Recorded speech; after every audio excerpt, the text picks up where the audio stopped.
Donc ça, c'est les péloges développés, hein, c'est ça? C'est ça, c'est les péloges développés. C'est... Vaut mieux pas les avoir dans la poche. Non, non, mais elles sont au coffre. Tout va bien.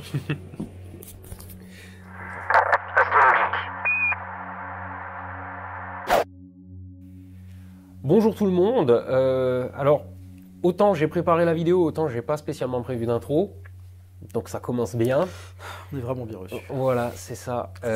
Alors, je pense qu'on va tout de suite rentrer dans le dur du sujet, finalement. Alors, Adrien, bah, tu sais quoi, tu vas te présenter. Bah ouais, avec plaisir. Je pense pas que les gens trop dans AstronoGeek me connaissent. Alors, normalement, ceux qui étaient assez assidus sur la chaîne Le Studio de Poche te connaissent. Oui, je suis apparu plusieurs fois effectivement sur le Studio de Poche. Une fois sur AstronoGeek. Tu es déjà apparu dans la vidéo sur Tchernobyl. Exact. Mais bon, c'était il y a longtemps. C'était il y a 4 ans. Ah bah ouais. 2018. C'est ça. Donc bah, Adrien Michel, je suis photographe professionnel à Strasbourg. J'ai créé ma société il y a 9 ans maintenant. Nous sommes d'anciens collègues. Nous sommes d'anciens collègues, tout à fait. Et en fait, on s'est connus par la photo. C'est ça. À la toute base. Et on a commencé par, je suis venu à une de tes sorties photo quand tu avais la chaîne Le Studio de Poche. C'est ça. J'ai sorti un trépied de ma voiture et tu m'as dit c'est quoi cette merde, c'est tout petit. Et je t'ai dit mec teste-le, tu verras. Et j'en ai 3 là. Maintenant il en a 3. Voilà, pour chaque caméra. Ça a commencé comme ça. Ouais. Et puis après, de fil en aiguille, on a fait des vidéos ensemble. Je suis intervenu sur la chaîne du Studio de Poche pour parler photo, effectivement. Et puis est arrivé. Et puis alors, donc, moi, je suis photographe d'architecture surtout. Je fais pas que ça parce que je fais aussi du mariage, des prestations pour des pros, de la pub, d'autres choses. Mais l'architecture est un domaine de la photo qui me passionne particulièrement. Tout simplement parce que je suis, moi, issu d'une formation scientifique. Je suis ingénieur au départ, avant d'être photographe. Et donc, bah, voilà, le côté cartésien de l'architecture m'intéresse énormément en photo. Et j'ai découvert un jour les lieux abandonnés, ce qui est surnommé l'Urbex. Voilà. Pour Urban Exploration. Urban Exploration, l'exploration urbaine. Et en fait, ces bâtiments m'ont beaucoup intéressé très vite parce que j'ai trouvé que c'était nos ruines à nous. C'est les ruines de notre génération. C'est pas encore des ruines. C'est pas les châteaux du... Moi, ce que je veux dire par là, c'est que c'est pas les châteaux du XIIIe siècle. Ça n'a pas la patte d'un truc qui a une histoire de 500 ans. C'est ça. Mais en même temps, comme l'histoire est très proche, c'est un autre type d'attrait qu'on a. C'est-à-dire que les vieilles pierres, on se dit « Ah, c'est chargé d'histoire ». Mais un truc qui est abandonné depuis 20 ans, on se dit j'aurais pu le connaître, ou je connais des gens qui y étaient, ou ce genre de choses. On avait visité un orphelinat une fois comme ça. Alors il y a de ça, mais moi ce qui me plaît dans ça, c'est justement, j'ai toujours aimé les ruines quand j'étais enfant et tout. Et le truc, c'est que pour moi, ce que j'aime, c'est ce côté transitoire de ces lieux. C'est-à-dire qu'ils évoluent très très vite. Certes, ils sont abandonnés depuis 20 ou 30 ans, mais en fait, dès qu'il va y avoir la moindre ouverture, une fenêtre pétée, l'humidité qui va pouvoir rentrer, etc., tout va pourrir très très vite. Et parfois, quand tu vas dans un lieu et une première fois et que tu y retournes 6 mois plus tard, tu as des sacrées évolutions en termes de destruction, etc. Donc ça me permet de les figer en photo dans un espèce de moment très presque fugace, en fait. Alors que la ruine qui est sur les vieilles pierres de 500 ans, elles bougeront plus, ou très très peu. Ouais, quoi. Et puis de toute façon, voilà, t'as non, comment ça s'appelle le patrimoine machin qui l'entretient, qui fait en sorte que ça bouge plus. Bien sûr. Et, voilà. Et alors l'autre chose qui m'intéresse, et c'est pour ça que je disais tout au début que c'était nos ruines à nous, c'est que c'est pas encore vraiment une ruine, dans le sens où c'est pas la vieille pierre dont on parlait, mais ce n'est déjà plus habitable. C'est-à-dire que quand c'est abandonné, alors je parle pas de bâtiments abandonnés depuis 1 ou 2 ans, ça m'intéresse très peu. Moi ce qui m'intéresse, c'est les choses abandonnées depuis minimum 20 ans. Mais ce qui va m'intéresser là-dedans, c'est justement le fait que c'est plus habitable, c'est même plus, pour certains d'entre eux, plus restaurable. Ça coûterait tellement cher à restaurer que c'est presque plus faisable. C'est très dommage, hein, attention, mais voilà, je pense que ça ne l'est plus. Mais d'autre part, c'est pas encore une ruine. Voilà. Et j'aime bien cette entre-deux, en fait. Cette entre-deux, cette étape de transition. Ouais. Et j'essaie de les photographier comme je photographie de l'architecture moderne, quoi. Hein. J'applique les règles de la photographie d'architecture. si on a une pièce parfaitement symétrique, je vais faire une photo parfaitement symétrique et pas décalée de 2 cm à droite, parce que ça me fout des postures. Alors les gens ne le savent pas forcément en photo, mais Adrien, c'est quand même le genre de mec, si tu veux le rendre fou, tu mets un truc de travers sur la table, c'est bon, il en peut plus. Oui, d'où tu t'inverses des chaussures dans mes boîtes de rangement de chaussures, ouais. ça va vraiment tarder, ouais. Ouais, non, mais en photo, là-dessus, j'ai vraiment ce côté où, justement, dans ma passion de la photo et dans mon envie de faire des belles photos, ce que je ressens moi comme étant des belles photos, en étant cartésien, c'est justement des photos où les lignes sont vraiment respectées et où si une verticale est verticale dans la vie, elle doit être parfaitement verticale dans la photo, elle ne doit pas avoir 2 degrés d'angle, quoi. Ouais. Et donc, il y a 4 ans... Et alors donc, il y a 4 ans. Alors oui, donc j'ai fait de l'urbex, j'ai commencé ma série de photos de lieux abandonnés qui s'appelle Les Oubliés il y a 12 ans. Oh, putain. Ouais, ça fait un bout de temps. On est vieux. On est vieux, ouais. Donc j'ai commencé cette série de photos avant même d'être photographe professionnel, mais voilà, bref. Et donc c'est une série que j'ai menée au long cours. Et en fait, les séries au long cours, il y a un moment donné où tu t'essouffles un petit peu. Et donc, tu t'essouffles déjà parce que tu trouves plus trop de lieux près de chez toi. Donc d'un coup, dès que tu veux faire des nouveaux lieux, presque il faut changer de pays. Alors ça, je l'ai fait, hein. Je suis allé en Allemagne, je suis allé en Italie, je suis allé... voilà. Mais il y a un moment donné, ça fait des grosses expéditions pour faire des photos. Et donc, tu finis un peu par t'essouffler. T'en as pas fait le tour dans le sens où t'as pas fait tous les bâtiments qui existent, c'est pas possible. Mais en même temps, tu te dis, bon, des usines, j'en ai vu, des maisons abandonnées, j'en ai vu, des châteaux, j'en ai vu, etc. Bref. Et puis arrive doucement mais sûrement l'idée qui t'est soufflée souvent par d'autres quand ils voient le type de photo que tu fais, te disant mais est-ce que t'as pas pensé à aller à Tchernobyl ? Faut dire que Tchernobyl, chez les urbex, c'est un peu la Mecque quand même. Ouais, il y a un côté comme ça d'espèce de boss final, quoi, ouais, si on veut parler de jeux vidéo. Voilà, il y a un côté, il faut le faire, quoi. Ouais, c'est plus le bâtiment abandonné, c'est la ville abandonnée. Alors c'est même plus qu'une ville, hein, puisque c'est une zone qui a la taille du Luxembourg. Donc en fait c'est pas un pays parce que c'est pas un pays à part, mais si on dit que c'est de la taille du Luxembourg et que le Luxembourg lui-même est un pays qui contient plusieurs villes et villages, pour moi la zone c'est quasiment un pays abandonné. Il y a plusieurs villages, alors plus ou moins abandonnés d'ailleurs. C'est ça. Il y a Pripyat, il y a la centrale. Il y a la centrale. Donc il y a 50 villes et villages abandonnés à l'intérieur de la zone. Il y a 19 habitants à l'année. Il y a 1200 personnes qui travaillent dans la zone, mais qui n'y vivent pas. Parce que voilà, vivre est interdit. Les 19 qui y vivent, ils le font contre vents et marées. Il y a 1200 travailleurs. Alors oui, il y a des travailleurs parce qu'en fait, déjà construire le sarcophage, il a fallu le faire. Maintenant, il faut l'entretenir. Ensuite, il y a des trackings de l'ensemble de ce qui se passe dans la zone, des feux de forêt, des tremblements de terre, des animaux, de la flore, etc. Donc il y a tout un bagage scientifique. Donc il y a beaucoup de scientifiques qui font des suivis, etc. Donc voilà, il y a quand même toute une vie, mais qui est très particulière parce que 1200 personnes dans 2500 km², c'est rien, quoi. Voilà, on est quand même dans le vide, et on est dans le vide pas entretenu. C'est-à-dire qu'à part les endroits où ces gens vont bosser, et c'est très regroupé autour de la centrale, tout le reste est vraiment abandonné. Je veux dire, Pripyat est totalement abandonné, toutes les villes et villages dans la zone sont abandonnés. Voilà, donc on est dans une... Mais même les routes, je veux dire, t'étais avec moi.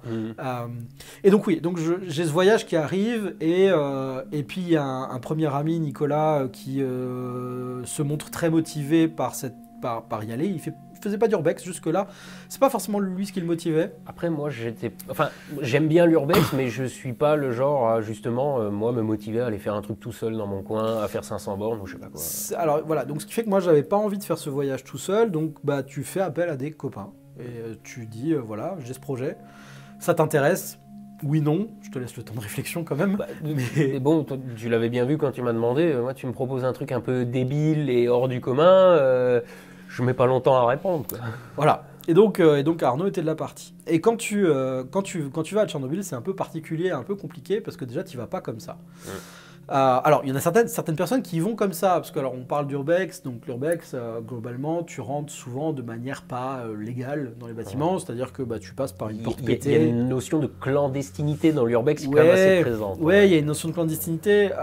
Il y a aussi une notion de... Des fois, c'est impossible de trouver le proprio, en fait, parce que réussir à comprendre qui c'est, à fouiller, machin, enfin, tu passes des plombes.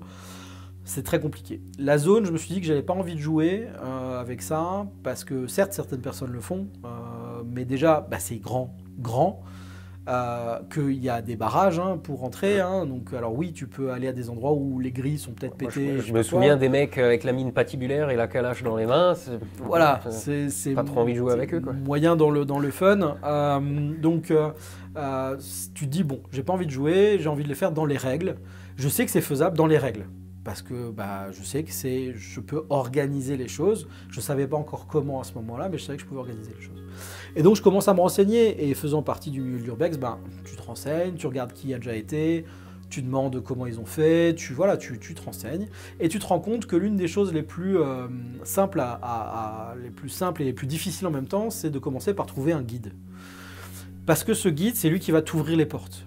C'est lui qui va t'ouvrir les portes parce que le guide, il est du coin. Il est ukrainien, il connaît les autorités de la zone et il va pouvoir t'aider à organiser ton voyage et à faire ce que tu veux. Alors, pas tout à fait ce que tu veux, mais pas loin. Il connaît les bons spots aussi, il sait ça. où ça vaut le coup d'aller, il sait aussi où il vaut mieux pas aller. Exactement, mais donc ce guide, là où je disais que c'est facile, tu dis il faut trouver un guide, tu dis ok c'est facile. Et après tu te rends compte qu'il y en a beaucoup de très mauvais et pas beaucoup de très bons. Et que dans les très bons, il y a différents types de très bons. Il y a des casse-coups qui sont très bons mais casse-coups. Est-ce que j'ai envie de risquer ma vie? Peut-être pas. Et puis, ce qui va t'intéresser. Et puis, tu fais un voyage aussi à plusieurs, donc il n'y a pas que moi qui compte là-dedans. Donc tu dis, ok, qu'est-ce qui nous intéresse dans ce voyage? Et on s'est dit tout de suite, nous, ce qui nous intéresse, c'est aussi un gars qui sache l'histoire et qui sache nous raconter des choses, et qui sache nous apprendre des choses en fait. Et donc, à force de recherche, de discussion, d'échanges, etc., je finis de tomber sur Alex. Alexander. Et Alex devient notre guide. Tu te rends compte, force d'échange avec lui, tu te dis, ça a l'air d'être la personne qu'il nous faut. Et je pense qu'on ne s'est vraiment pas trompé. Non, c'est le moins qu'on puisse dire. Je crois qu'on a trouvé quelqu'un de... Oui. Un vrai passionné. Un vrai passionné de la zone. Il faut dire qu'Alex a à peu près notre âge et qu'il est né à Pripyat, mais que ses parents n'ont pas voulu lui dire. Donc il a déjà une histoire compliquée parce que il est né à Pripyat. S'il a notre âge, c'est que Pripyat c'est 86, Tchernobyl c'est 86. S'il a notre âge et qu'il avait 2 ans au moment de l'explosion, ça veut dire qu'il est né en 84. Et que les parents sont partis à ce moment-là parce qu'ils ont été déportés vers Kiev comme tout le monde. Et en fait, ses parents n'ont pas voulu lui dire parce qu'il y avait une espèce d'omerta sur cet accident, sur tout ça. Faut bien se dire qu'en ex-URSS, on n'avait pas la parole aussi facile que nous aujourd'hui qui pouvons parler de tout ce qu'on veut. Je me souviens quand on était sur place, qu'on a visité le radar, comment il s'appelle, Douga, voilà. Le radar de Douga, ouais. Le radar est gigantesque, il y avait des tas de gens qui bossaient là-bas, et moi je lui ai dit, mais c'était une installation secrète, il y avait 2000 personnes autour, ça fuitait pas. Il disait, non, en URSS, ça fuitait pas. Tu fermais ta gueule sur le moindre truc, tu racontais jamais rien. Et surtout, ce qui est impressionnant, c'est que ce radar, il se trouve dans la ville qui aujourd'hui s'appelle Tchernobyl 2. Pourquoi cette ville s'appelle comme ça? Parce que jusqu'à la chute du mur, cette ville n'avait pas de nom. C'est-à-dire qu'elle n'était pas sur les cartes. C'est ouf. C'était une ville secrète, vraiment. Mais une ville, quoi. Mais une ville avec des enfants, avec les militaires venaient avec femmes et enfants, il y a des écoles, il y a un service de pompiers, il y a des jeux pour enfants, il y a tout ça. C'est une ville, vraiment, c'est une vie à part. Donc voilà, c'était assez impressionnant. Et donc Alex, il y avait une espèce d'omerta sur ça, ses parents n'ont pas trop voulu lui raconter, puis un jour ils lui ont raconté. Et à partir de là, il est reparti là-bas, parce que c'était ça, il l'a ressenti comme étant sa terre, c'est chez lui. Et puis, il est devenu ce qu'on surnomme aujourd'hui, ce qu'on surnomme depuis des années un stalker. Alors attention, aujourd'hui stalker c'est mal vécu parce que ça a une autre connotation, mais stalker en anglais ça veut dire rôdeur. Nous aujourd'hui on le prend pour le mec qui espionne et tout, mais pas du tout. J'en ai des comme ça aussi. Ouais, les stalkers d'internet. Ça n'a rien à voir avec les stalkers d'internet. Le stalker de la zone c'est quelqu'un qui au contraire va rôder, donc rôder dans la zone. Et rôder, alors bon ce mot vient d'un film de 73 de Tarkovsky, pardon. Et puis après il a été popularisé par les jeux vidéo stalker. Tout simplement, qui se passe dans la zone de Tchernobyl, ce jeu vidéo. Et donc ce nom vient du fait que son métier, quelque part, au-delà d'être guide de temps en temps pour des groupes comme le nôtre, c'est aussi simplement de se balader dans la zone, de la cartographier, de faire des relevés pour les scientifiques sur justement la faune, la flore, de faire des suivis sur les animaux. Par exemple, sur notre voyage, il y a un moment donné, quand on était dans un village, il y avait de la neige au sol. Putain, oui. Et tu te souviens de la patte d'ours? Voilà. Et c'était pas un petit. Voilà, donc tu as une trace de patte Pas un d'ours au petit. sol. Et Alex nous dit, est-ce que tu peux prendre une photo avec ton téléphone de la trace? Parce que on savait que les ours étaient présents dans la zone, mais de l'autre côté de la rivière. Mhm. Et on ne savait pas s'ils la traversaient ou pas. Et Bah là, non, on a une c'est- trace fraîche et on sait qu'ils traversent. Et en fait, c'est vachement important que je file cette info aux scientifiques pour qu'en fait, dans le tracé des animaux, etc., on puisse savoir que les ours se baladent aussi dans cette partie-là de la zone, etc. quoi. On avait croisé aussi des pistes de loups. Oui, des pistes de loup, tout à Et fait. c'était aussi des loups vénères, hein, vu la, Ouais, vu la ouais. taille des. Ouais, On a vu des chevaux sauvages de loin, Mhm. des élans, Ouais. on a croisé un renard Mhm. de très proche. Voilà, donc tout ça c'est son métier, et son métier c'est de passer du temps dans la zone. Ayant un métier comme ça, Alex vit au bord de la zone. Il vit pas dans la zone, mais il vit dans une maison qui est à 3 km, 4 km du bord de la zone. Il vivait. Maison. Ouais, il vivait. Alors, pire, on en reparle après. On en reparle Mais- après, mais donc, voilà, donc les événements, si on fait cette vidéo, c'est pas juste pour raconter notre histoire, parce que notre histoire, c'était pour vous montrer des choses et tout, et pour vous apprendre des trucs, mais c'est aussi pour parler d'Alex, spécifiquement, parce que, voilà, il nous a permis, et il m'a permis, donc il t'a permis de faire une vidéo sur le tank sur la Lune. Que vous allez avoir en fiche ici, voilà. connaît la musique. Mais Il connaît la musique. je connais la musique. Mais voilà, mais au-delà de ça, moi, il m'a permis de faire des séries de photos qui sont devenues des expositions en galerie, etc. Et il m'a permis d'aller plus loin, parce que là, j'étais seulement sur le premier voyage, mais vous allez voir, vous allez comprendre ce que je veux dire par on est allé plus loin que ça. Et sa maison a été détruite. Il y a très peu de temps, parce que les Russes ont commencé à envahir l'Ukraine, commencent sérieusement à envahir l'Ukraine, et qu'ils sont passés par Tchernobyl, et donc sa maison a été brûlée au passage à Alex, donc voilà. Et donc on fait cette vidéo aussi pour le soutenir. Voilà. Mais on rentrera dans On en parle après.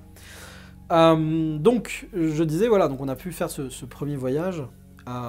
Et donc Alex, ça a été c'était une vraie expérience avec lui, parce que justement il a cette envie de nous montrer vraiment les choses. On s'est bien trouvé en fait. Ouais, on s'est bien trouvé, parce qu'il avait envie de nous raconter des choses, et nous on était intéressés par ce qu'il racontait, donc on n'était pas non plus à courir dans tous les On sens. n'était pas des pauvres touristes qui étaient venus faire 3 photos. Quoi. C'est Et ça. ça, il l'a bien senti aussi. Il l'a senti aussi, et voilà. Et donc pendant ce premier voyage, moi je faisais beaucoup de photos en numérique, parce qu'à l'époque j'étais ambassadeur pour une grande marque d'appareils photo, et donc ce qui fait que ils m'avaient prêté leur dernier boîtier. Puis on le dit. Hein, Oui, mais j'étais ambassadeur pour Hasselblad, Voilà. vous ne connaissez peut-être pas, mais c'est une marque d'appareils photo qui valent un peu de pognon. Ah si, dis-le. Non, C'est on s'en fout rigolo. du prix, mais...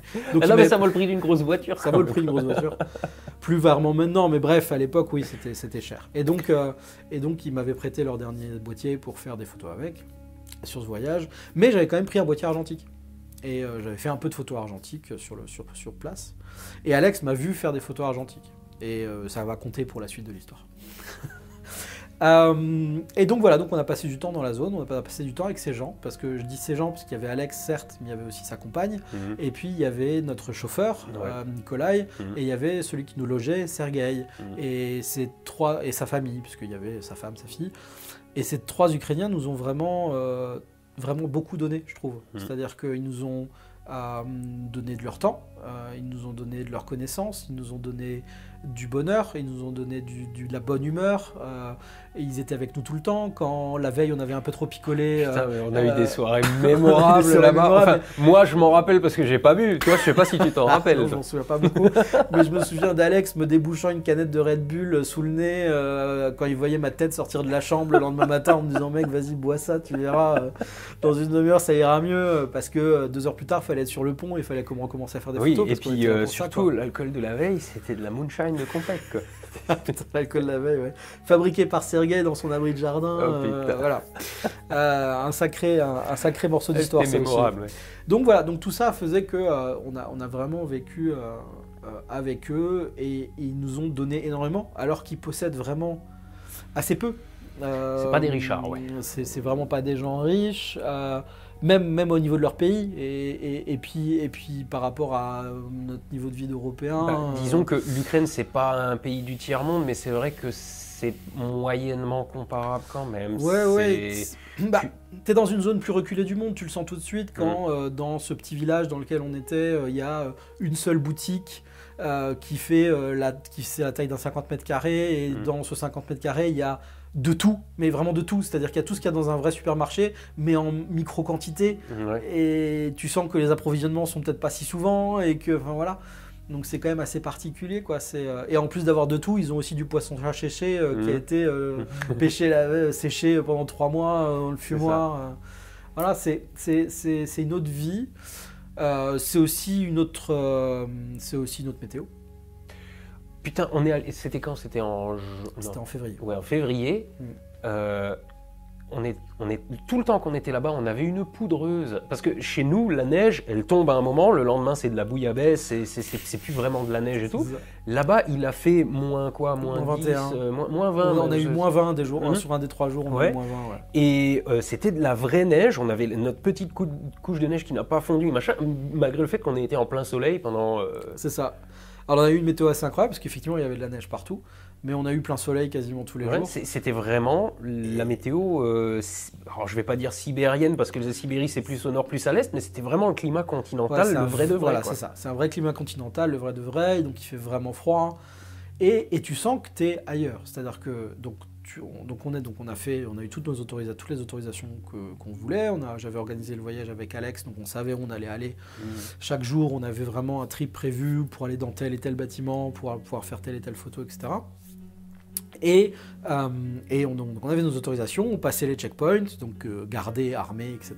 Je me souviens aussi à la sortie, il fallait qu'on passe par les portiques. Si jamais tu crépitais, t'allais à la douche, quoi. C'est ça, parce que les mêmes checkpoints à la sortie où effectivement tu rentres dans des portiques pour vérifier si t'es contaminé ou pas, à quel point t'as de la poussière radioactive sur toi ou pas. Finalement, on avait de la chance. Bon, alors déjà, on n'a pas fait n'importe quoi quand on était dans les bâtiments. Mais quand on était dehors, c'est vrai que la couche de neige fait qu'on n'avait même pas de terre sous les godasses. C'est ça. Alors ça aide vraiment, et c'est en partie pour ça que ce voyage s'est fait l'hiver. C'est que la zone est moins radioactive l'hiver, parce que la poussière radioactive au sol est bloquée par la neige. Donc ça aide vraiment. Et effectivement, dans les bâtiments, il ne faut pas faire n'importe quoi. Donc en fait, tu touches le moins de choses possible. Tu vas pas commencer à ouvrir des portes, machin. Bien sûr, tu portes des gants. Et puis Alex s'est promené on avait un compteur Gégère.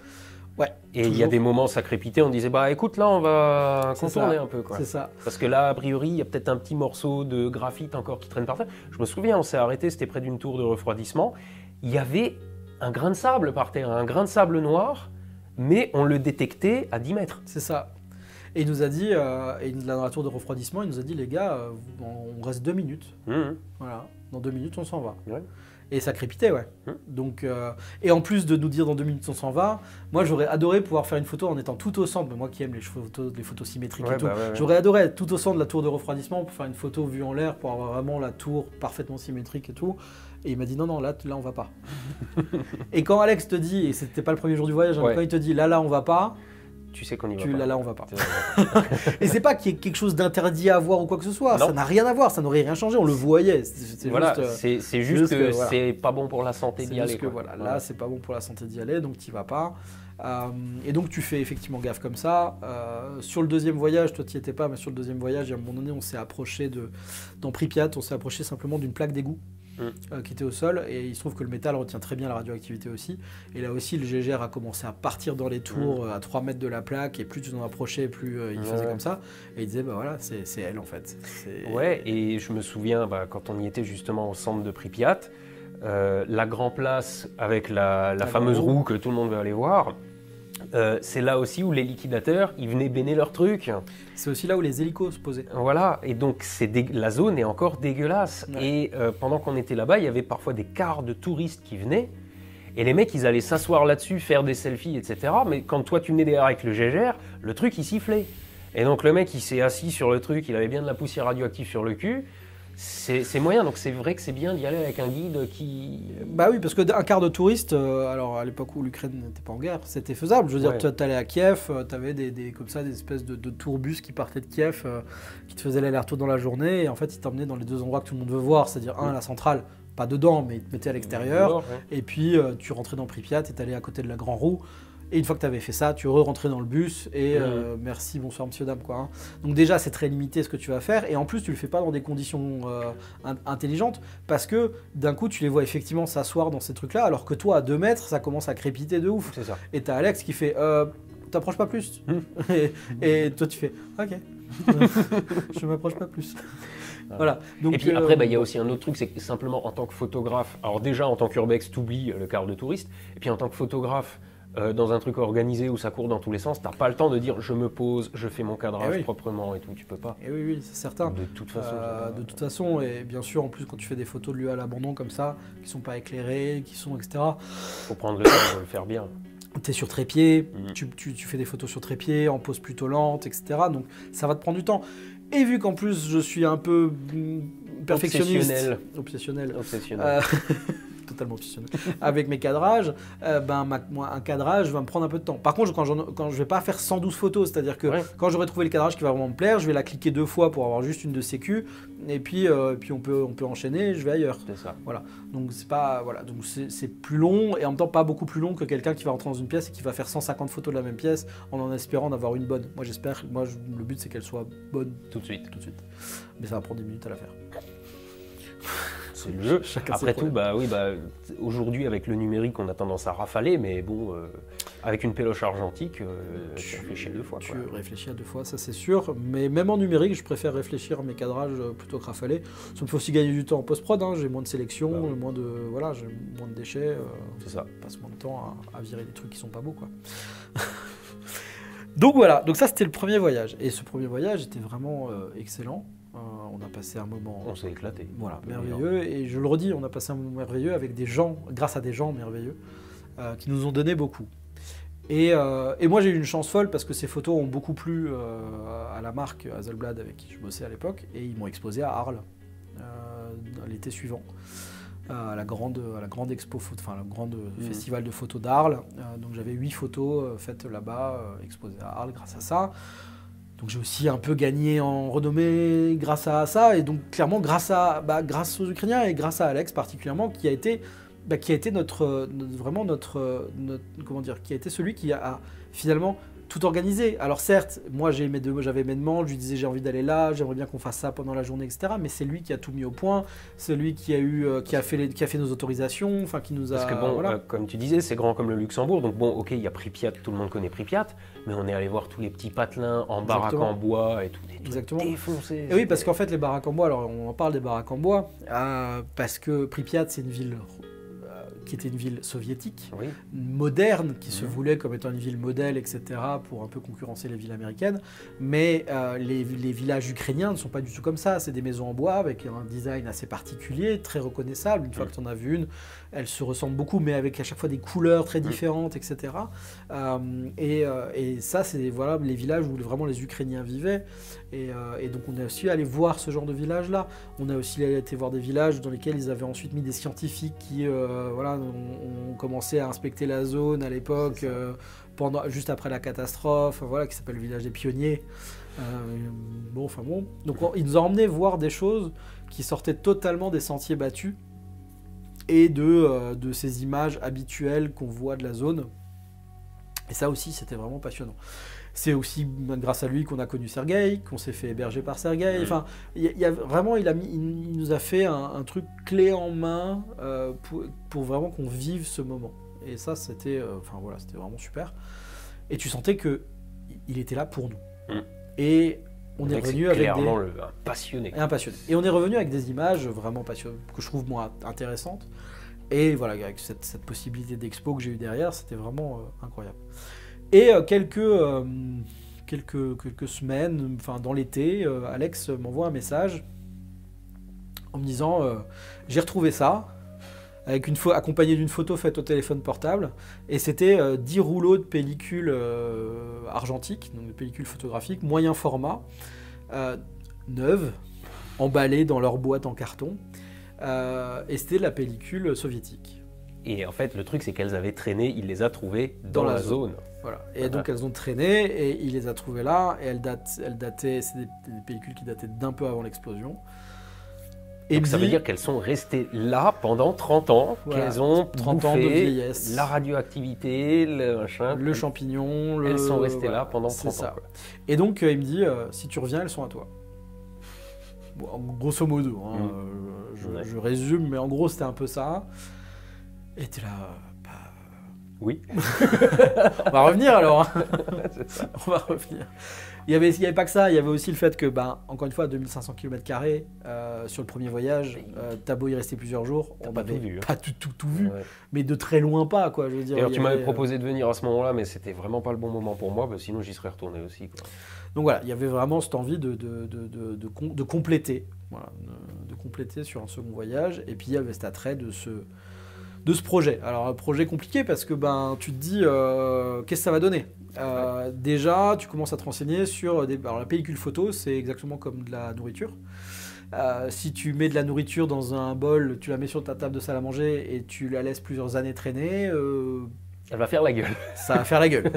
Ça va développer des champis, il y a de la moisissure qui va pousser dessus, etc. La pellicule photo, c'est exactement la même chose, c'est de la matière vivante. Et donc, il y a un moment donné où il y a une date de péremption. Vous allez dans un magasin de photos de nos jours, vous demandez de la Kodak Portra 400 neuve, vous allez voir sur le côté de la boîte, il y aura sûrement marqué quelque chose comme 02 2024. Souvent, elles ont 2 ans de durée de péremption.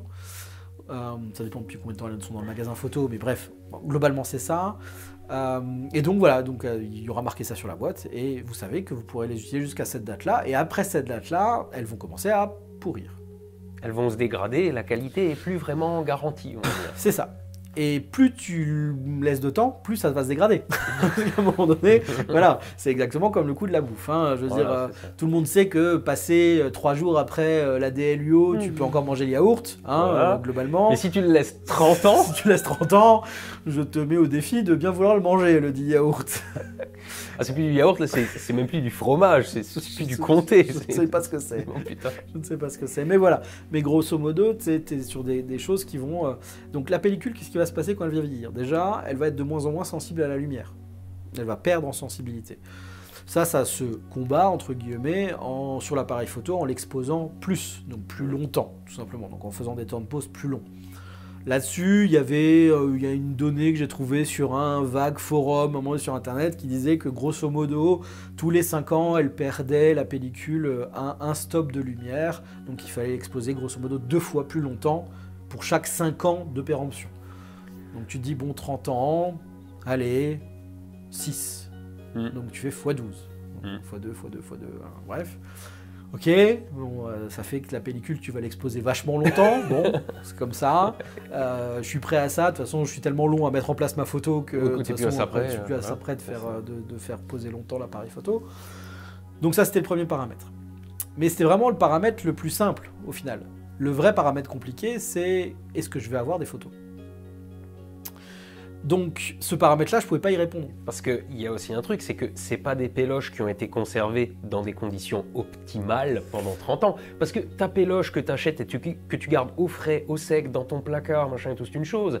Mais quand elle a eu le temps de rester 30 ans dans une zone abandonnée, l'humidité, la radioactivité, tout ça, est-ce qu'il va encore se passer quelque chose? Alors bon, globalement, l'humidité, oui, ça c'est un vrai problème. La radioactivité, je ne savais pas du tout comment ça allait jouer ou pas dessus.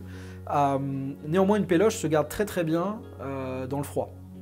Par exemple, si tu veux conserver une péloche moderne, donc tu retournes à ta boutique photo, tu achètes une pellicule, tu la mets dans un sac de congélation étanche, tu la fous au congélo. Carrément au congélo? Ouais. Alors tu peux la mettre au frigo ou au congélo. Si tu mets au frigo, tu vas ralentir sa date de sa péremption, mais juste la ralentir. Si tu la mets au congélo, tu l'arrêtes. Ah putain, ouais, d'accord. Ouais. Et donc tu peux mettre une péloche au congélo 30 ans, et dans 30 ans la ressortir, elle va être neuve. Et elle n'aura aucun souci. Donc ça, c'est pas un souci.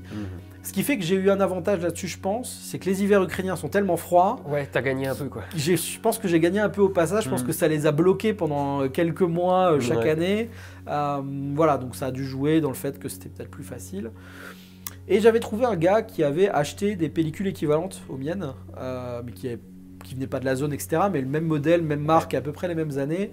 Et j'avais discuté avec lui, et puis il me disait que lui, il avait réussi à avoir en moyenne 20% de photos à la sortie. C'est-à-dire que sur chaque pellicule, il y en avait une sur 5 qui était valable, que les autres, elles étaient tellement bizarres, pourries, machin, que ça donnait rien.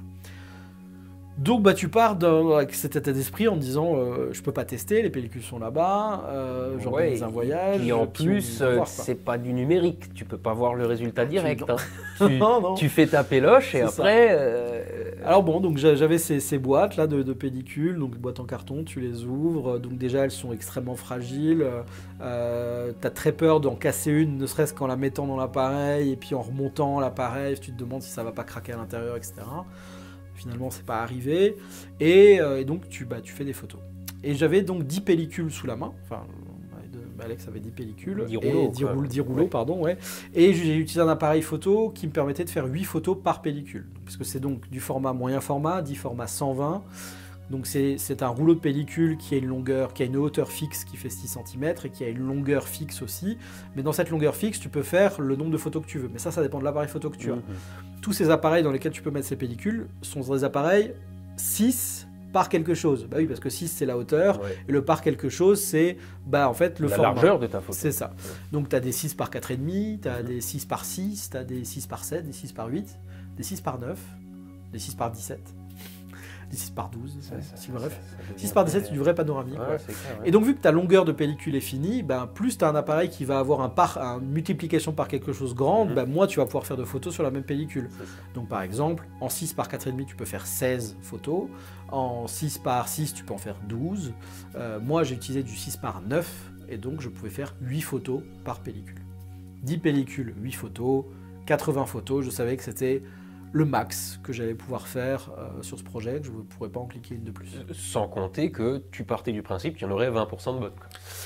En partant du principe qu'il y en aurait potentiellement 20% d'exploitables. Voilà.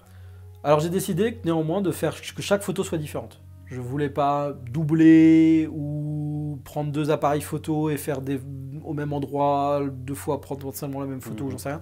J'ai décidé que chaque photo serait différente et que celle qui existerait, celle qui n'existerait pas. Voilà, c'est comme ça.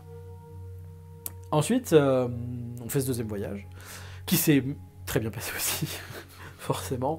La même team, on a retrouvé Alex, on a retrouvé Nicolas, on a retrouvé Sergueï. On a retrouvé la Moonshine. On a retrouvé la Moonshine. Moi à moins, parce que vu la cuite que j'avais pris lors du premier voyage, mon corps... c'était mémorable. Mon corps, dès qu'il a senti le truc, il a fait « Non, pas ça, pas ça ».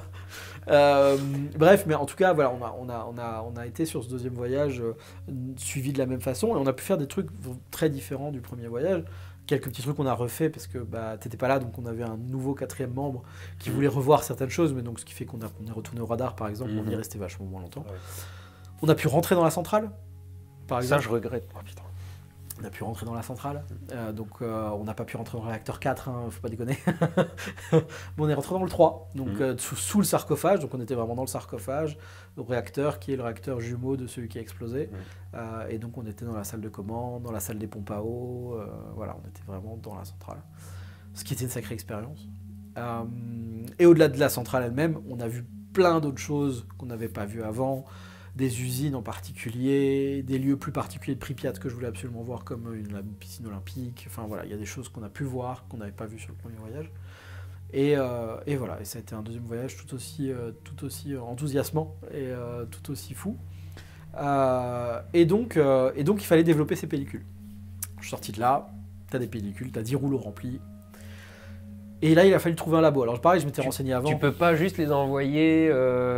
à Kodak non, parce que déjà, parce que globalement, le problème, c'est que donc, la pellicule, ça doit se développer avec certains produits et que chaque pellicule, même aujourd'hui, les pellicules modernes, chaque pellicule nécessite ses propres chimies et ses propres dosages.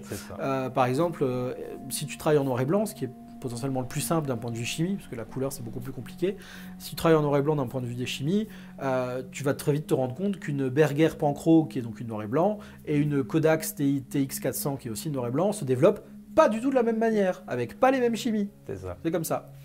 Et donc, de la pellicule soviétique couleur d'un fabricant de pellicules qui n'existe plus depuis 30 ans, trouver un labo qui possède encore les chimies qu'il a... Alors, j'avais trouvé des labos en France qui acceptaient de les prendre et qui acceptaient de les développer en noir et blanc. Mais c'était la pellicule couleur et j'avais envie de voir si je ressortais des couleurs ou pas de ces choses-là. Et donc j'ai dit non, je veux trouver un labo couleur. Et là, Alex, encore une fois, m'a trouvé une solution. Il a trouvé un labo à Kiev, en Ukraine, qui avait encore les chimies qu'il fallait. Le labo m'a dit pas de souci, avec plaisir, mais par contre, je te le fais pas vite. Parce que ça implique de changer toutes les chimies, de mettre ces chimies.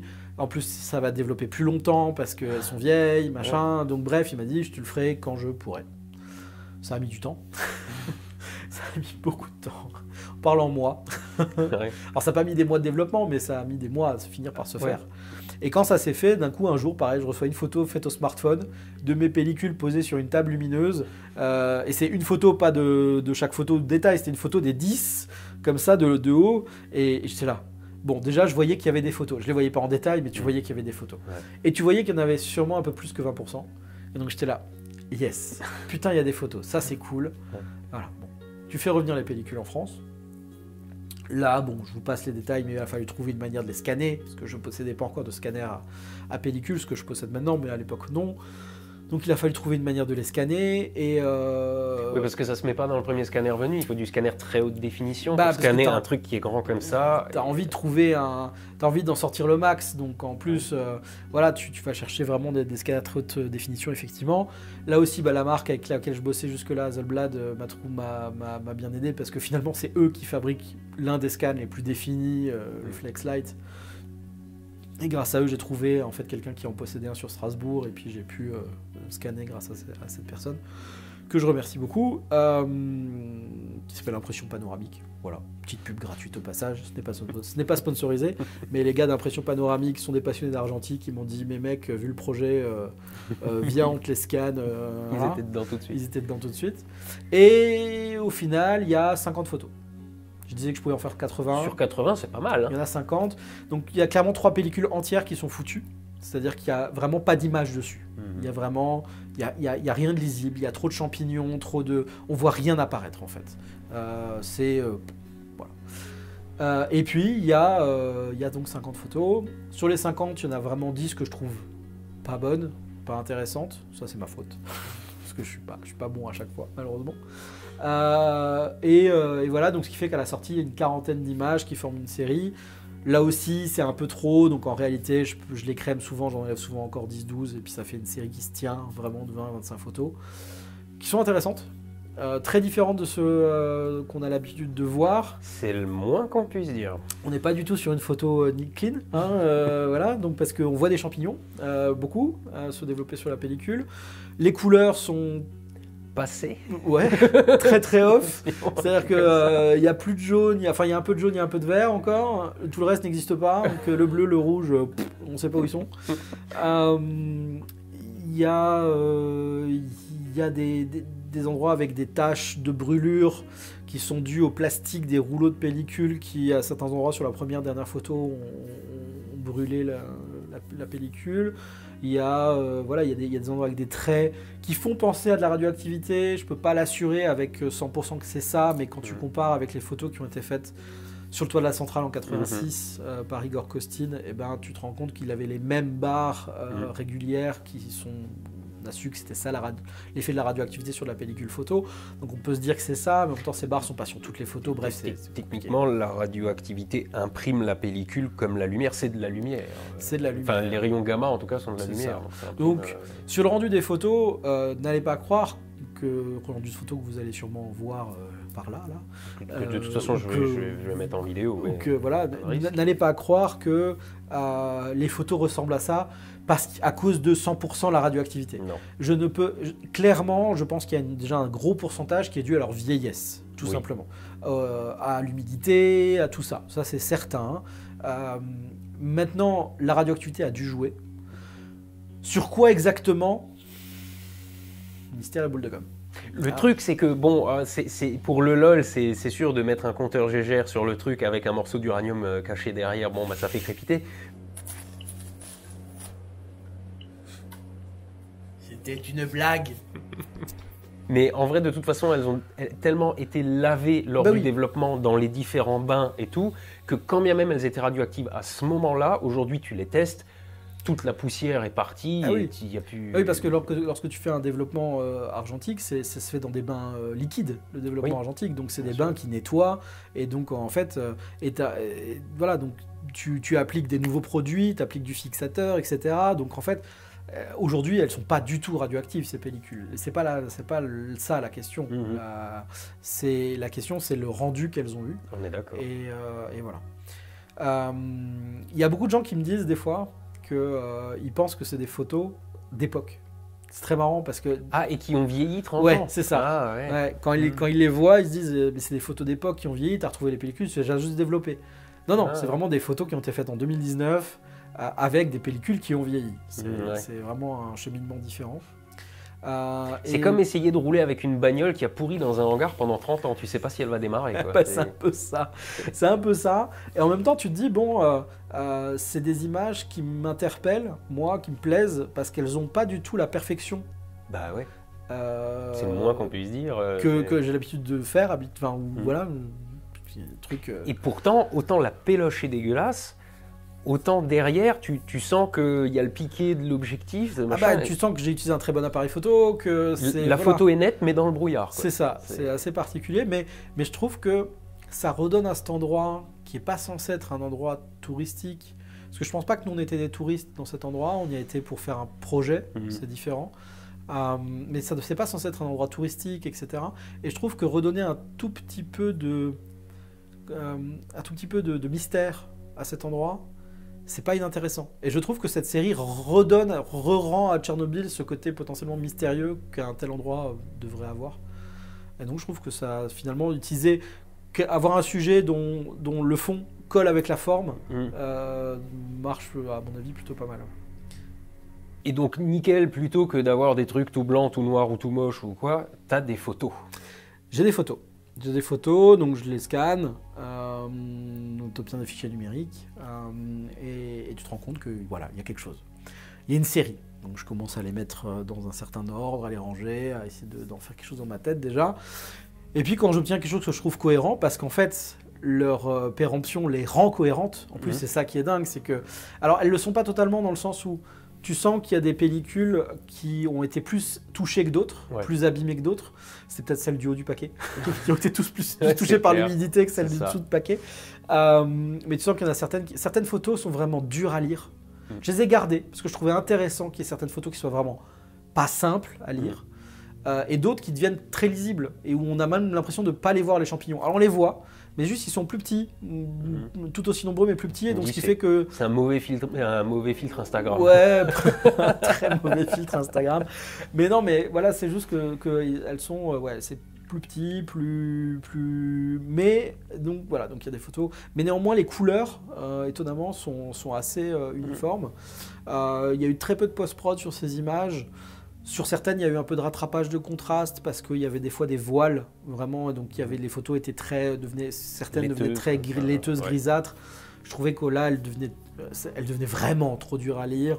Donc voilà, il y a eu des fois des petits rattrapages de contraste, j'ai rajouté un peu de sombre sur certaines images, ce genre de choses. Mais vraiment, les images que vous voyez sont celles qui sont vraiment sorties des pellicules, quoi. Je les ai ramenées. On vous a peut-être filmé, ou on va vous filmer des plans sur table lumineuse pour vraiment vous montrer que les pellicules, en fait, elles ressemblent à ça, quoi. C'est pas, voilà, j'ai pas triché, c'est pas moi qui ai rajouté sur des photos numériques 12 filtres. Voilà. C'est pas du tout l'idée. Et donc, ces photos ont fini par être exposées. Il y a eu une grande manifestation photo à Strasbourg et j'avais été sélectionné parmi quelques autres photographes à exposer, cette série particulièrement. Et donc j'avais fait 8 tirages spécialement pour l'occasion de ces photos et je les ai exposées à ce moment-là. Et voilà, bon, c'était juste avant le Covid, parce que c'était en décembre 2019. Et puis le Covid est arrivé, les expos photos sont arrêtées, etc. Et voilà, puis on sort du Covid, et qu'est-ce qui nous tombe dessus?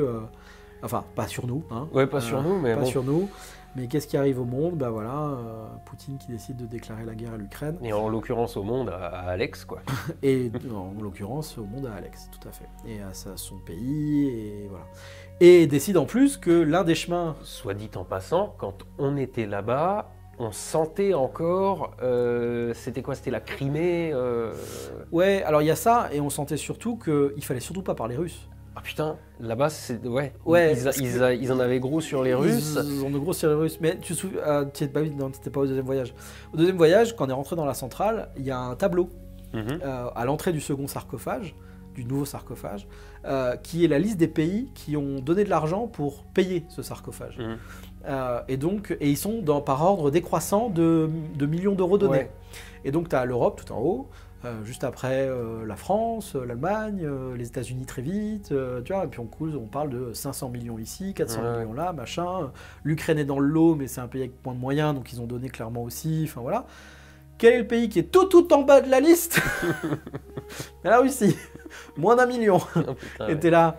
Et donc tu vois, t'as Alex qui te dit ouais, enfin, comment vous dire que nous les Russes, enfin, ils ont fait ça à notre pays parce que c'est voilà. Non mais ça, et puis les conflits précédents justement, déjà, je me souviens à Kiev, on était allé dans un ancien repère de résistants, tout ça, c'était... Tout à fait, de Last Barricade. Ouais, voilà. Qu'ils avaient transformé maintenant en resto, mais qui était vraiment une barricade, c'est-à-dire vraiment un repère de résistants planqué derrière un pilier en béton au fin fond d'une tranchée. Donc ils ont déjà, même je vais dire récemment, une histoire avec la Russie. Et puis bon, il y a aussi, comment ça s'appelle, le génocide, là, il a un nom compliqué, je ne m'en rappelle jamais, qui s'était passé dans les années 30, où Staline a vidé le pays par la famine. Donc ils ont une histoire compliquée avec les Russes. Une histoire compliquée avec les Russes, en effet. Et alors, d'un point de vue purement stratégique, il se trouve que rentrer en Ukraine par la Biélorussie... ça te fait passer par Tchernobyl. Le chemin le plus direct pour Kiev, avec le moins de route à parcourir, c'est Tchernobyl. Et donc ils ont, les Russes ont envahi la zone de Tcherno pour rentrer, enfin pas que là, hein, mais ça a été un des points d'entrée. Ce qui est un peu flippant en général parce que donc c'est eux qui ont la zone et qui la dirigent maintenant. On ne sait pas trop ce qui s'y passe. On sait juste que tous les suivis qui étaient faits à la centrale, tous les scientifiques qui travaillaient, etc., qui faisaient ces suivis sur les tremblements de terre, sur les feux de forêt, etc., doivent potentiellement continuer à bosser, mais dans quelles conditions, tout ça on ne sait pas, et pourtant c'est indispensable que ces suivis soient faits. Et puis au passage, ils ne sont pas rentrés n'importe comment et en faisant doucement et voilà, en donnant des... Ils sont rentrés à la russe, quoi. Ils sont rentrés, voilà. Et ce qui fait que Alex a perdu sa maison. Donc sa maison a brûlé. Quand je lui ai écrit et qu'il m'a répondu la toute première fois, parce que pendant un bout de temps il me répondait pas. Il a mis du temps à me répondre aussi. Ouais, mais c'est compréhensible, je veux dire. Tu m'étonnes. Tu t'es pas en train de juste chiller sur Facebook. C'est clair. Voilà. La première phrase qu'il a dite, c'est « j'ai tout perdu ». Voilà, bon, c'est écrit en anglais, mais c'est « I lost everything ». Et donc tu fais « ok, j'ai tout perdu. J'ai perdu mon job, ma maison, j'ai plus rien, quoi ». Voilà. Ouais. Donc moi, ça m'a pris à la gorge. Voilà. Donc tout de suite, les premières propositions, c'est si tu as besoin de venir en France, je lui ai fait la même. Voilà. Immédiatement, il m'a dit on est bloqué, les hommes de moins de 60 ans, on sort pas du pays, quoi. C'est ça. Et puis de toute façon, j'avais cru comprendre qu'il n'en avait pas l'intention, il voulait rester sur place pour aider les gens. Il a mis en place une cagnotte que j'avais déjà partagée dans l'onglet communauté, tout ça. Tout à fait. Et justement, j'ai trouvé ça magnifique de sa part de justement commencer à aider les gens, mettre en place ça, et essayer de se reconstruire, etc. Et je me suis dit, voilà, ce mec m'a donné beaucoup. Vraiment, il m'a aidé à faire ces séries, c'est-à-dire que ces photos sans lui n'existeraient pas. J'ai pu exposer grâce à ces photos, voilà. Bien sûr, je les ai faites, mais voilà, c'est grâce à Alex. Et j'ai envie d'aider l'Ukraine, mais en fait, plus que d'aider l'Ukraine, moi, ce qui m'intéresse aussi beaucoup, c'est d'aider Alex, parce que j'ai simplement envie de rendre ce qui m'a été donné à la base. Oui, je pourrais donner une association pour l'Ukraine. Je pourrais faire ça. C'est très bien. Si vous avez envie de faire ça, donnez à des associations, c'est super. Moi, là, c'est purement un geste que j'ai envie de faire pour ces gens que j'ai connus et qui sont des bons amis, enfin que je considère comme des bons amis. Et que, voilà. Donc, c'est pour eux que je fais qu'on fait ça. C'est pour vous raconter une histoire, l'histoire de tous de ces pellicules, etc. Mais c'est pour aussi vous dire, voilà, maintenant, j'ai des tirs. L'histoire, c'était pour introduire le truc. Ouais, l'histoire, c'était pour introduire ce à quoi on arrive là. Mais en fait, c'est pour vous dire, voilà. Moi, je suis, en tant que photographe pro, les 2 ans de Covid n'ont pas été incroyables d'un point de vue financier, etc. Parce que j'ai perdu une grosse partie de mes contrats. Tout va bien dans ma vie et je vis, donc pas de problème. Mais je me retrouve avec des moyens peut-être plus limités qu'à l'époque. Et faire juste une donation de ma poche, là, tout de suite, je peux pas. Alors si, je peux donner 20, 30, 50 euros, c'est pas la question, mais... Je ne peux pas faire un geste vraiment significatif et j'ai réfléchi à comment faire un geste significatif. Et ce que j'ai chez moi, c'est des tirages photos. Des tirages photos de mes anciennes expos. Donc aussi bien des tirages photos de photos faites en appareil photo numérique, sur le premier comme sur le deuxième voyage. Et également quelques tirages faits à partir des photos de ces péloches, de ces pellicules irradiées. Alors tu vois, ces pellicules... Appelons-les comme ça. Non, mais c'est pellicule soviétique. C'est plus vendeur. Ouais. Mais donc voilà. Donc on va mettre ça en titre de la vidéo où il fait des photos radioactives ou un truc comme ça. Je sais très bien faire ça. Je vais trouver un truc putaclic. Donc voilà, mais en tout cas, j'ai ces photos et je me dis, voilà, qu'est-ce que je vais en faire? Et ce à quoi j'ai pensé, c'est en fait... Non, parce qu'en vrai, techniquement, tes photos... Elles servaient à caler la porte, quoi. Non, elles ne servaient pas à caler la porte parce c'est des photos d'expo. Donc en fait, quand j'ai des expos potentiels, c'est des images que j'ai pas besoin de faire réimprimer parce que je les ai déjà. Ouais, mais je veux dire, elles traînent dans un... C'est pas comme si tu les avais accrochées chez toi ou quoi. Elles sont dans un coin, elles attendent. Il y en a 3 d'entre elles, je les ai quand même accrochées chez moi. Mais c'est pas grave, ça, à la limite, ça change rien. Oui, certaines, elles attendent la prochaine expo. Mais elles sont là et elles sont là. Et donc je me suis dit, ça, voilà, je les ai. Et ce que je propose en fait, c'est de les mettre en vente et à un prix moindre que le prix que je vends en galerie habituellement, parce que déjà c'est des photos qui ont déjà été exposées, donc elles sont pas clean, sorties de chez l'imprimeur. On va peut-être les montrer. Oui, on va en montrer, bien sûr. Je veux dire, mais pas juste montrer les photos, parce que depuis le début de la vidéo, voilà, mais montrer le tirage. Bien sûr, j'arrive à ça. Mais juste pour vous dire, voilà, l'idée c'est de faire cette vente et que l'ensemble des fonds que la vente va récolter repartent chez Alex. Voilà, aussi simplement que ça.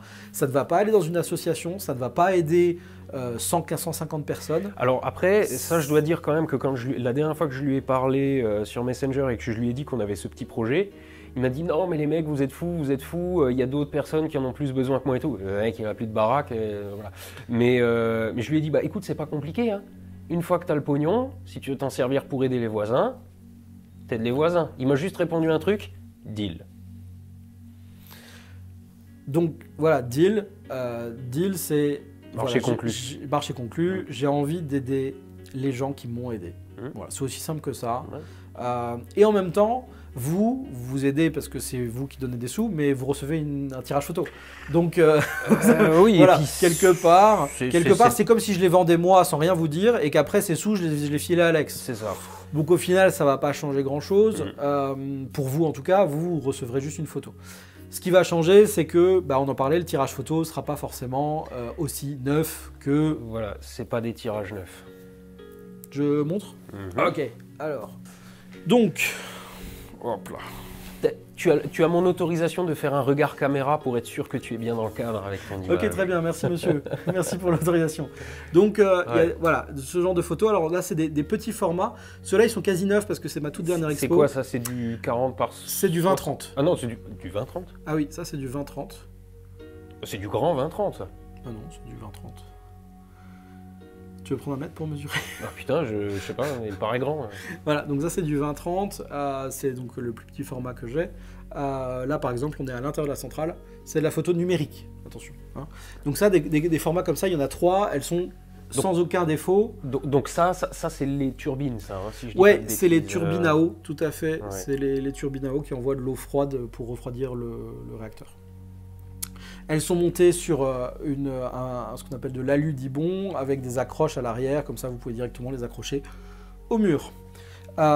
Donc, des photos comme ça, il y en a 3. Je ne vais pas vous montrer les 3, mais je vais vous montrer par exemple celle-ci, qui est si on va montrer les 3, on a le temps, on s'en fout. On est sur YouTube, on n'a pas une émission qui commence tout de suite derrière. Hein. Mais voilà, donc ça c'est la salle de commande du réacteur numéro 3. Donc qui est la jumelle de la salle de commande du réacteur numéro 4. C'est ça, exactement. Voilà, donc ça c'est les 20-30, il y en a 3. Fais voir la 3e. Attends, elle est juste emballée à part. On est d'accord que tu coupes tous ces moments où je suis baissé comme un con. Hop. Alors là par contre moi-même j'ai pas la ref et il vaut mieux que tu me dises ce que c'est ça. Cette porte le mur fait 6 mètres d'épaisseur. Derrière il y a le réacteur 4. D'accord. Voilà. Tu ne vas pas plus loin que ça. Ouais, tu m'étonnes. Voilà, c'était d'où la photo de cette porte. Ouais. Hop. Donc, le mur là, c'est le premier sarcophage. C'est pas le premier. Non. C'est juste un mur de l'enceinte qui était déjà là. C'est juste un mur de l'enceinte qui est déjà là. Ouais. D'accord. Ensuite, tu as des photos dans un format un peu plus grand. Non, mais par contre, ils sont grands tes 20 par 30. Moi, j'en avais dans mon studio, ils étaient plus petits que ça. 20 par 30, ça fait la taille d'une feuille A4. C'est un peu plus grand, ça, quand même. C'est un peu plus grand qu'une feuille A4, 20 par 30. Mais... T'es sûr que c'est pas du 30 par quelque chose, là, au moins parce que... Ah non. Non, c'est du 20 par 30. Non, c'est du grand 20 par 30. C'est du 20 par 30 de Marseille, tu vois. Ensuite, il y a des... Donc, ça, c'est des 40 par 60. Là aussi, ils sortent de la dernière expo, donc ils sont quasiment neufs. Ils sont neufs en fait. Ceux-là. Donc là, c'est le radar de Douga, effectivement, qui est un radar donc, qui fait partie de la ville de Tchernobyl 2, dont on parlait avant. Le radar fait 150 mètres de haut et 1 km de long, à peu près. Donc voilà, c'est un beau bébé. Encore, ça vaut le détour. C'est un beau bébé, ouais, tout à fait. Et il y a une deuxième 40 par 60 qui est là. Hop. Alors elles aussi, elles ont les accroches à l'arrière, donc vous pouvez directement les mettre au mur sans souci. Et celle-ci, c'est dans Pripyat. C'est un immeuble qui était encore en construction. Donc celui-là, il n'est pas comme ça parce qu'il est juste abandonné, il est comme ça parce qu'il n'était pas fini. Et on voit encore la grue au-dessus, oui. sur le toit. Et ce qui me plaisait aussi beaucoup, c'était cette herbe qui était couchée. Ouais, il y a des mouvements dedans qui sont vraiment chouettes. On dirait une vague, quasiment, enfin on dirait de l'eau presque en un sens. Voilà. Donc voilà, ça c'est du 40-60. Voilà. Hop. Donc ça c'est pour les tirages. Donc ça c'est du numérique, ça c'est de l'appareil récent, c'est machin. Et j'ai encore des tirages numériques à montrer. Alors celles-là sont beaucoup plus lourdes. Donc les deux dernières numériques que j'ai ramenées sont beaucoup plus lourdes. J'en ai ramené que 2, il y en a 6 au total. Il y en a 6 au total dans ce format-là. J'en ai pris que 2 parce que sinon c'était vraiment compliqué à transporter. Donc c'est des 60-80. Donc je ne vois rien de si je suis bien dans le cadre ou pas. C'est pas mal. C'est des 60-80, ça pour le plan large là-bas. Ouais, voilà. C'est des 60-80, donc c'est déjà beaucoup plus grand. Et ça, alors ça c'était le premier voyage, ça c'est une chambre d'ingénieur ou un truc comme ça. C'est ça, ouais. Dans la ville de Tchernobyl 2, dans la ville secrète de Tchernobyl 2, c'est une chambre effectivement d'ingénieur, tu as tout à fait raison. C'était des logements, ça ressemblait pas mal à nos logements sociaux, mais en limite pire encore. C'est ça, c'était vraiment minuscule. Chacun avait sa cellule et ça c'était... Voilà. Donc ces photos-là, c'est 60-80, elles sortent de ma première expo faite en 2018. Elles ont beaucoup plus vécu, donc le papier est pas clean, il y a des endroits où il y a des petits éclats. Voilà, tu sens que certaines... ont plus vécu, elles sont propres quand même, attention. Oui, c'est un truc qu'on peut accrocher dans le salon, voilà. C'est pas déconnant. C'est ça. Sauf une, et c'est la seconde. Attends, je te la donne et je prends l'autre. C'est la seconde, sauf une, celle-là. Celle-là, elle sera vendue vraiment moins cher parce que celle-là, malheureusement, elle a vécu un accident parce que des fois, il y a des gens qui font pas gaffe en galerie. L'accident, il se voit là. Il se voit là à cause de la lumière. On voit qu'en fait, il y a le coin qui est plié. Un peu tordu, quoi. Voilà, le coin est tordu. Un peu vraiment tordu, hein, attention. Ouais. Mais sinon, pour le reste, la photo se voit très bien. Ça, par contre, je me rappelle plus, c'était dans le même C'est bâtiment, dans- mais un peu plus loin, non? Non, c'est dans le radar, c'est les bâtiments, tu sais, c'était les zones où il y avait des câbles qui couraient Oui, oui. entre les pièces d'ordinateurs, Oui, oui. entre les grands racks de serveurs qui enregistraient toutes les données du radar. Voilà, et donc on voit les câbles en fait en bas de la photo, on voit des câbles qui courent, je sais pas si je suis dans le cadre ou pas, et si on voit quelque chose. De toute Voilà. façon, dans la vidéo, on verra le tirage et la photo en C'est plein ça. écran. Hein. C'est ça. Et donc voilà, donc ça c'est vraiment des grands formats en 60-80. Alors là, par contre, t'en as ramené 2, mais du coup, t'en as encore Il y 2 en a autres 6. dans ce format. Non, il y en a 6, donc j'en ai 4 encore dans ce format. Ah, Il y en a 6 au total dans ce oui, format. c'est ça. 6 au total ou 8? 6 au total. 6 au total, donc t'en as 4 autres. Ouais, J'en ai d'accord, 4 c'est autres, j'ai ces deux-là et 4 autres qui vous seront sûrement ça. présentés Que je là, vais mettre en vidéo. voilà. Mais il y en a 4 là. autres et elles sont... les 6 sont à la vente. Je vais pas la poser ailleurs parce que je sens qu'elle Si. va prendre un. Il va y avoir une autre corne dans un autre coin. C'est probable. Tiens, je vais te donner celle-là pour la mettre par-dessus. Hop là.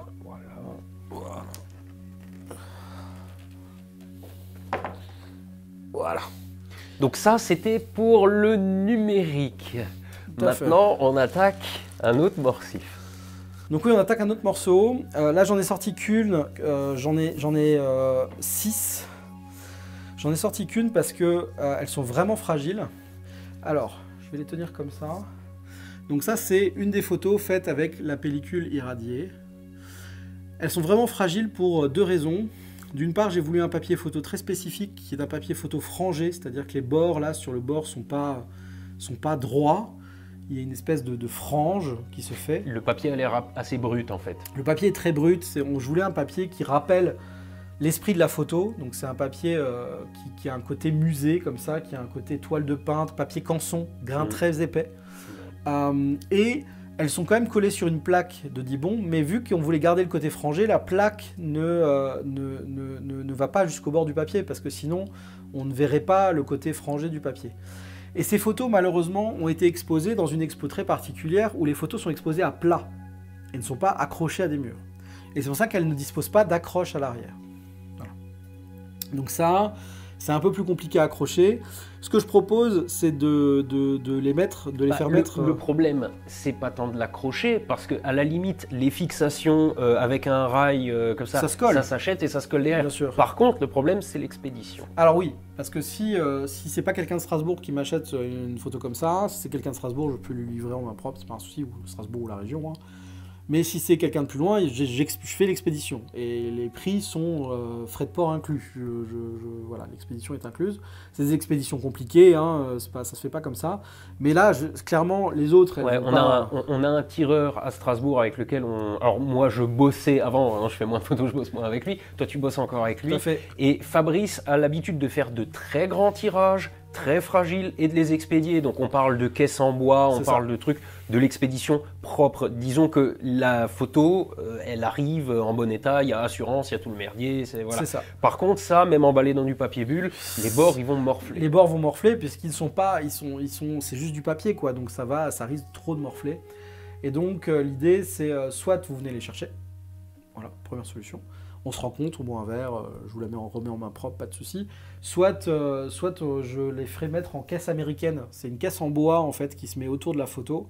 Et à ce moment-là, la caisse en bois protège. Enfin, c'est pas une caisse en bois de. C'est un type de cadre en fait, avec un cadre qui est décollé de la photo. Voilà, en fait, on a l'impression que la photo vole, que quelque part se décolle d'un cadre en bois. C'est très beau.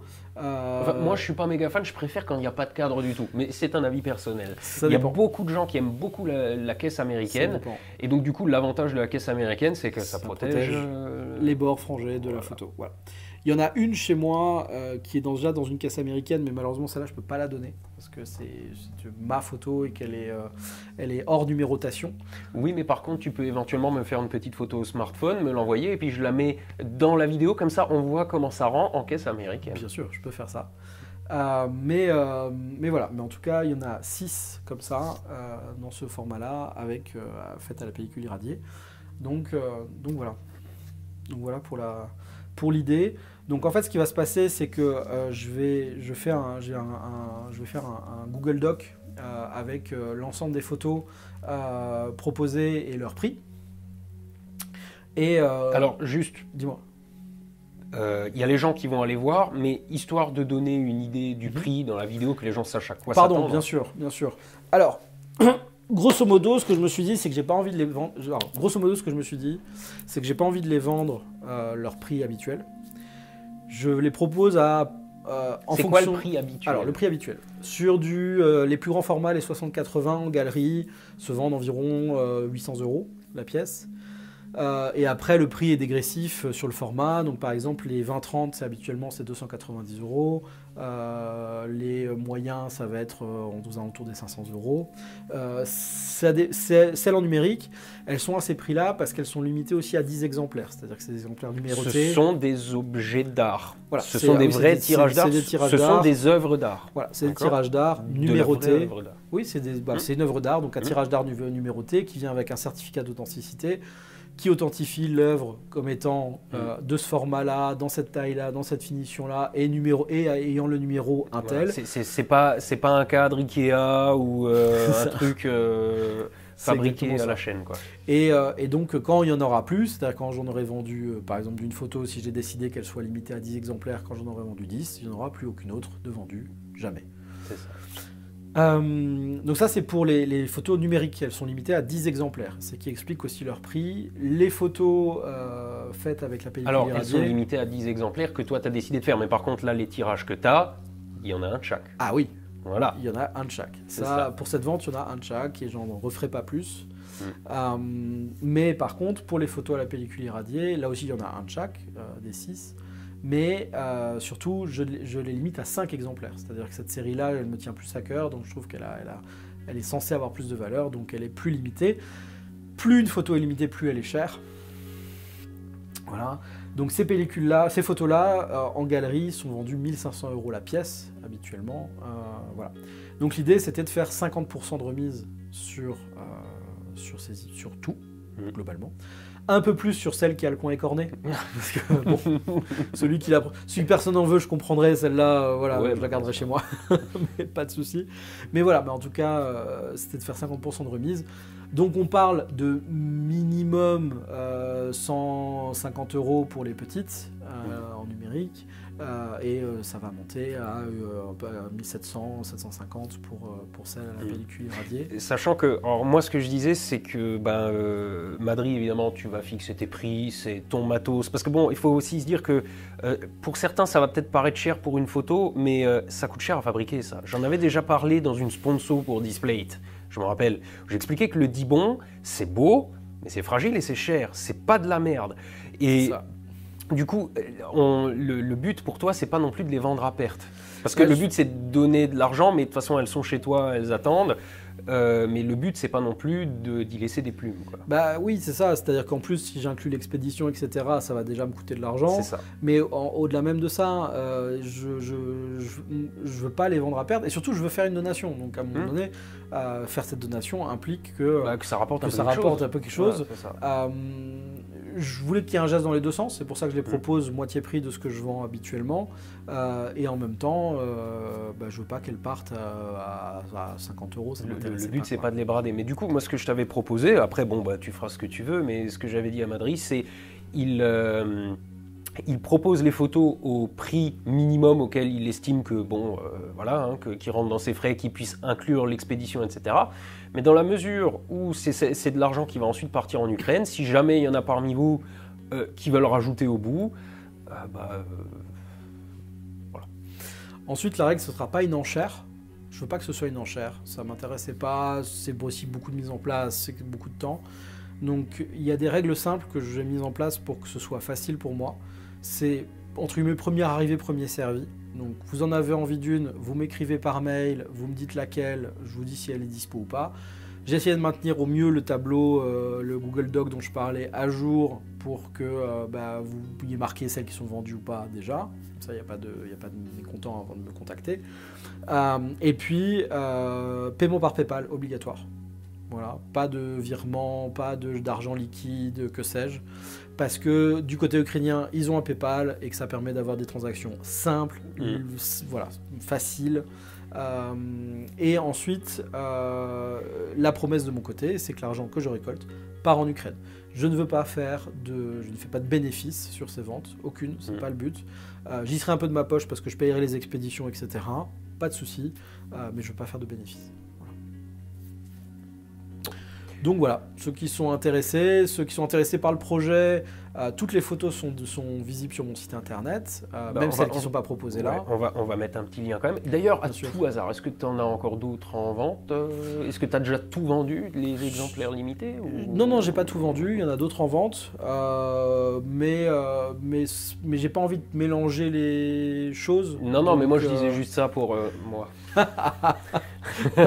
Oui, j'ai une maison à décorer moi maintenant, monsieur. Il y en a d'autres en vente, oui. J'ai pas tout vendu. Il y a une nouvelle série que j'ai faite l'été dernier qui personne n'a vu encore. Ouais, mais pareil, si une fois tu as une série sympa et que moi j'ai de la place pour une vidéo, tu viens et puis on en cause. Hein, il y a une nouvelle expo qui va avoir lieu normalement en juin à Strasbourg dans une belle galerie autour de Lieu abandonné toujours, mais voilà. Différent, plus coloré. Plus chaleureux, mais abandonné quand même.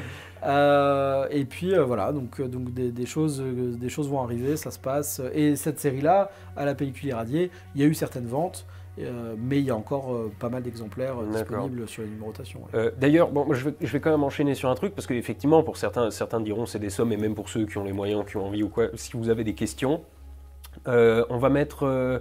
Je pense qu'on va mettre simplement ton mail en description. Hein, on va juste mettre genre un espace ou un truc pour éviter qu'il y ait un intelligent qui... Voilà.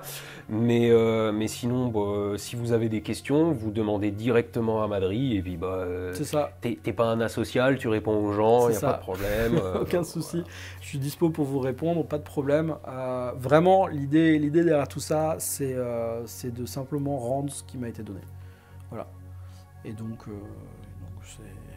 c'est tout simple, c'est aussi simple en fait. Voilà, je voulais pas, il n'y a pas de comment dire, il n'y a pas de volonté d'arnaquer qui que ce soit, il n'y a pas de volonté de. Non mais à chaque, non mais on va le préciser quand même. À chaque fois que j'ai fait un truc caritatif ou quoi, que j'ai voulu filer un coup de paluche sur YouTube, je me chopais des commentaires genre est-ce que ça serait pas une arnaque, qu'est-ce que machin. Alors un jour j'ai directement, c'était pour une gamine malade, j'ai directement appelé l'hôpital pour être sûr que la gamine existait. Il y en a qui a dit ouais mais si ça se trouve c'est une actrice au bout du téléphone. Voilà, donc voilà, je suis pas un acteur. Mon site internet s'appelle madri.fr. Vous allez trouver toutes les séries que j'ai déjà faites à ce jour, dont celle-ci. D'ailleurs, on avait mis quelques-unes de tes photos sur Displate aussi. Tout à fait, mais pas de cette série-là. Ouais. Non, pas cette série-là. Aucune des photos de Tchernobyl. Ah non, là, il n'y a pas moyen. mais voilà, donc je suis vraiment photographe pro, je suis vraiment déclaré, tout ça. Et au-delà de ça, vraiment, là, pour le coup, c'est pas moi qu'on aide. Moi, ça me fait plaisir de partager cette histoire avec vous, mais c'est pas moi qu'il faut aider, là. Et vous, de votre côté, si vous avez envie de vous offrir une œuvre et d'avoir quelque chose dans votre salon qui soit pas juste le taxi jaune de New York fait par Ikea, c'est peut-être intéressant. Après, je comprendrais aussi très bien que ce soit des images qui parlent pas à tout le monde, ce qui est entièrement entendable. C'est pas forcément, on ne parle pas de photos extrêmement joyeuses. Non, mais de toute façon, quand on fait, toi et moi, de toute façon, on avait eu les mêmes formateurs, si je puis dire. Quand on commence à faire une œuvre de l'esprit, quand on commence à créer, le but, c'est pas de plaire à tout le monde, c'est de faire un truc qui nous éclate. Et si on trouve notre public, c'est bien, mais de toute façon, il y a des gens qui détesteront, il y a des gens qui adoreront. Le but, c'est pas de plaire à tout le monde, il n'y en aura pas assez pour tout le monde. Pourvu qu'il y en ait assez pour ceux qui aiment. C'est ça, et de toute façon, en fait, les gens qui n'aiment pas mon travail m'intéressent tout autant que les gens qui l'aiment. C'est-à-dire qu'il y a un moment donné où, en fait, quand quelqu'un... En fait, pour moi, surtout quand j'expose en galerie, le pire, ça va être quand quelqu'un rentre, fait le tour en 2 minutes 30, ne pipe pas un mot et repart sans rien dire. C'est-à-dire, j'ai le sentiment que ça lui a rien fait. Il a ni aimé, ni pas aimé. Ça, franchement, c'est limite la personne la plus compliquée à gérer pour moi. Par contre, quelqu'un qui fait le tour, qui regarde tout et qui vient me voir en me disant « j'aime pas du tout », au moins on a quelque chose à débattre. Ouais. Et au moins je vais provoquer une émotion. C'est ça. Et en fait, le fait que, et souvent, surtout sur ces photos-là, c'est souvent ce qu'ils disent, ce que les gens expriment en disant qu'ils aiment pas du tout, c'est pas ma façon de travailler qu'ils aiment pas. Ce qu'ils aiment pas, c'est ce que mes photos leur renvoient comme émotion. Et donc voilà, ils arrivent sur des émotions. Il y a un côté, ces photos, elles ont, remontre celle-là, il y a un côté film d'horreur, un côté glauque, un côté malsain.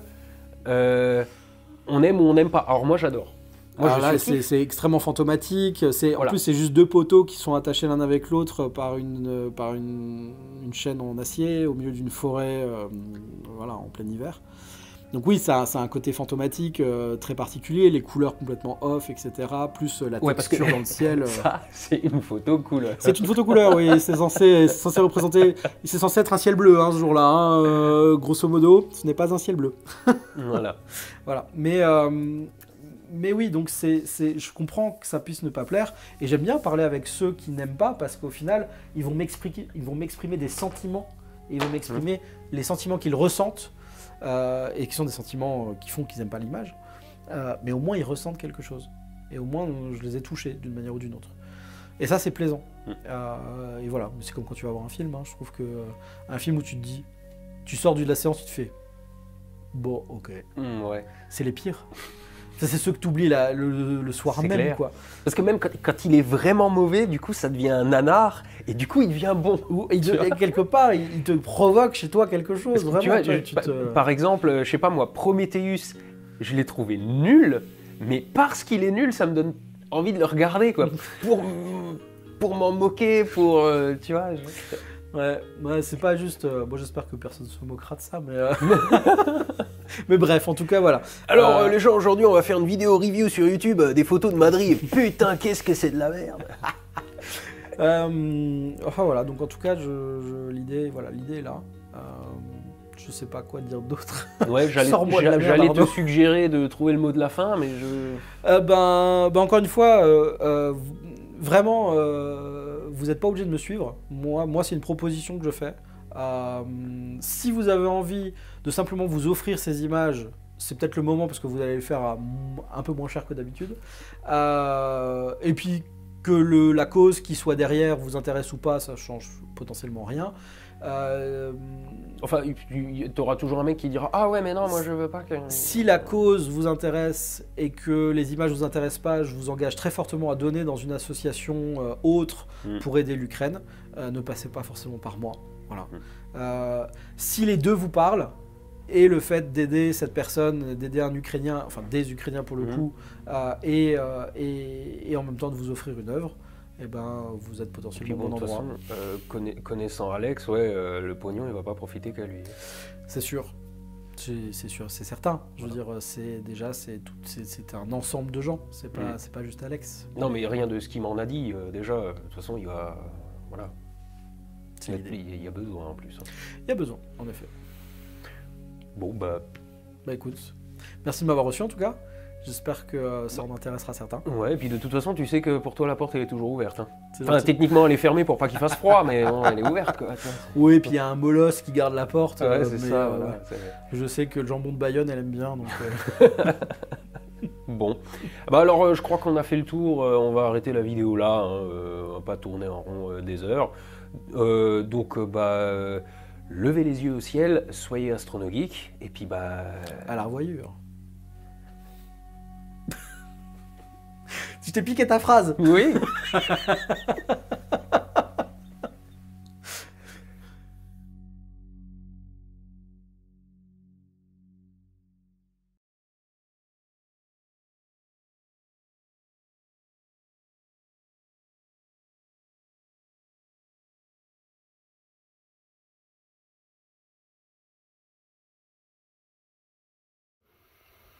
Tu vas dormir avec 12 parsecs, hein?